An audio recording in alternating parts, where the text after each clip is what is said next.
হ্যাঁ বন্ধুরা, আবারও সেই আমরা ট্যাঙ্কি ওয়াশ করতে চলে আসলাম শিলিগুড়িতে। তো এবার ট্যাঙ্কির সঙ্গে আমরা লাইনটা ওয়াশ করতেছি, দেখতে থাকো। এর আগের বার আসছিলাম আমরা ফুল প্যান্ট আর গেঞ্জি পরে, এবার হাফ প্যান্ট পরে চলে আসছি। এই যে তোমার এইটা খুব আয়রন, দেখো আমরা অ্যাসিড পাউডার দিচ্ছি, দেখতে থাকো। ট্যাঙ্কিটা ওয়াশ হবে।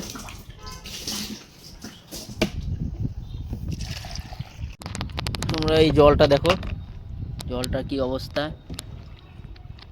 এইগুলা জল দেখো, তোমাদের বাড়িতে কারোর ট্যাঙ্কিতে যদি ইন্টার কালেকশন এরকম ইন্টার কালেকশন থাকে, তাহলে তোমরা এইভাবে যেই কাজ করুক এইভাবে তোমরা বলবা যে এইভাবে ওয়াশ করতে রড ঢুকায়া, তাহলে কাজটা ভালো হবে। এই পাইপগুলোর মধ্যে অনেক নোংরা থাকে যায়, অনেক সময় অনেক মিস্ত্রি ওয়াশ করে না। এই জন্য আমাদের এই ট্যাঙ্কিগুলো কমপ্লিট, ট্যাঙ্কিগুলো আমাদের ওয়াশ করা কমপ্লিট হয়েছে। লাইনটায় পাউডার দেওয়া আছে, লাইনটা আমরা একটু পরে মোটামুটি ম্যাক্সিমাম 3 ঘন্টা 3.5 ঘন্টা রাখতে লাগবে। তো আমাদের এই লাইনটায় পাউডারটা দেওয়া আছে, মোটামুটি কিছুক্ষণ পরে আমরা ওয়াশ করবো।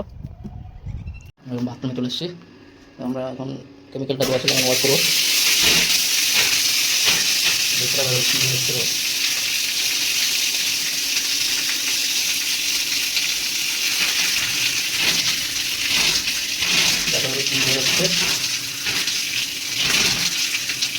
পড়তে থাকুক, আমরা খেলে পড়তে খেলে পড়তে লাগছে।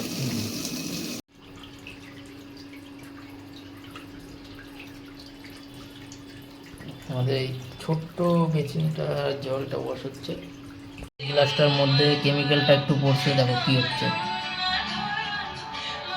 ফেস জলটা ছাড়া হয়েছে, এখন ফেস জল আছে।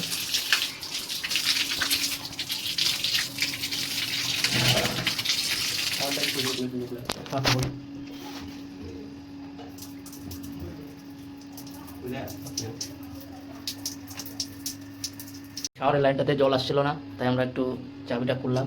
আমাদের এই যে শাওয়ারটা 1 ফিট বাই 7 ইঞ্চি, এটা আমাদের কাজটা চলছে। দেখো এখন স্পিড দেখো জলের, প্রচণ্ড জলের স্পিড। শাওয়ারটা লাগাবো। এই যে 1 মাস আগেই লাইন ওয়াশ করেছি, লাইন না মানে ট্যাঙ্কিগুলো ওয়াশ করেছিলাম 1 মাস আগে। ওই সাইডে ওইটা ঠিক করে দে।